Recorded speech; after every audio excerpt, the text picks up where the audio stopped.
okay? Oh, yeah. Piece of cake. Is your undercover done? He's dead, all right. Back in 2016, Bryan Cranston took on the role of undercover agent Robert Mazur, who infiltrated Pablo Escobar's drug cartel in the movie based on his best-selling memoir, The Infiltrator. Mazur spent 27 years as a special agent for the IRS Criminal Investigation Division, the Customs Service, and the DEA. Years after Pablo Escobar, Mazur assumed a new identity and infiltrated yet another drug cartel. He writes about it all in a new book, The Betrayal, the true story of my brush with death in the world of Narcos and Launderers. And he joins us this morning. His identity has been concealed. Good morning, and thank you for joining us this morning. Good morning. I always wonder what type of person signs up for this kind of job. Is there something in your childhood or your background or something that motivated you to put your life at risk every single minute of every day? Well, there are more government servants that do that than many people realize. But I think that probably the reason that I was motivated the most is, my dad was a World War II vet, and he fought in many battles. My mom worked for the military in a civilian capacity, and country meant family first, country second. And I was blessed to be raised that way. And I think in part that motivated me. So you managed to pull this off once, infiltrating Pablo Escobar's drug cartel. You did it again in the 90s. You've probably done this many, many more times. Tell us what you address in this latest book.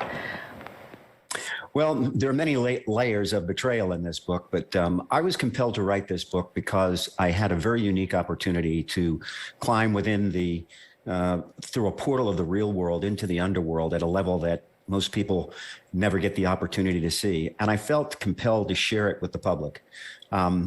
It's amazing.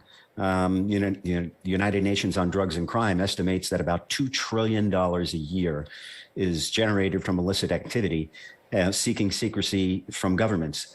And unfortunately, 98% of that money is never seen by governments or private sectors that attempt to try to identify it.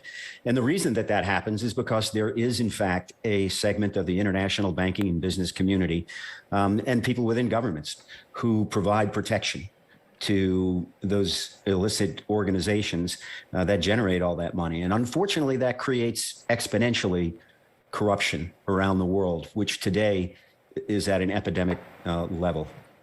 Well, yeah, it makes you wonder if you're dealing with corrupt governments, can you ever get ahead of this drug problem? Well, cutting off the heads of the snakes, as many of the people in the Special Operations Division of DEA do, and hunt them down globally is extremely important. But I think that we fail to recognize the woeful attempt that we're making on the demand side.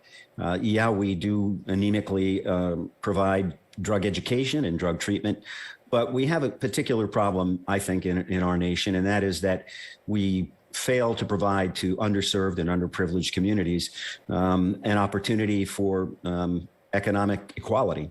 And so I think education is extraordinarily important, and I think free education to at least the second level of college and into training a trade is going to make a difference. I wish that there was some other silver bullet, but the profits that are made by this are unbelievable.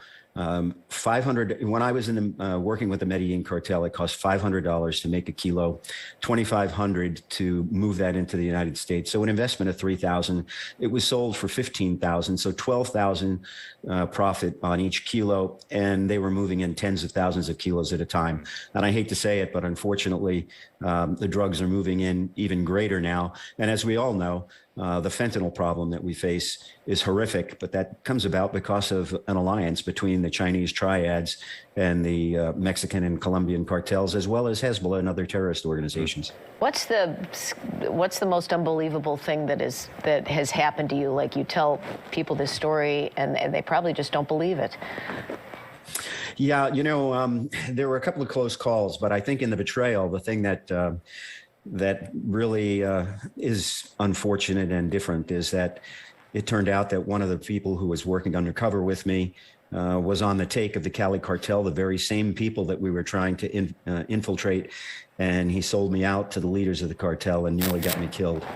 And that betrayal is kind of the two-dimensional betrayal. As I go into it, I reveal others, and even one I think by myself, because I live with the fact that I made some decisions to do this type of work, and you know, a lot of people in many walks of life, I'm sure, journalists and many others are away from their families quite a bit. But when you get to the point in life where I am now, you tend to wonder whether or not it was really worth it. Wow. Was it worth it for you? Well, you know, if I had to do it over again, I wouldn't. But I'm glad that I get the platform to be able to share globally to audiences what's really going on in the drug world, in the money laundering world, and in the corruption, in the world of corruption. Well, thank you so much for joining us. You can follow Robert Mazur on Twitter or check out robertmazur.com. The book is The Betrayal. Thanks for being with us. Thank you. My pleasure. Thank you. Hey,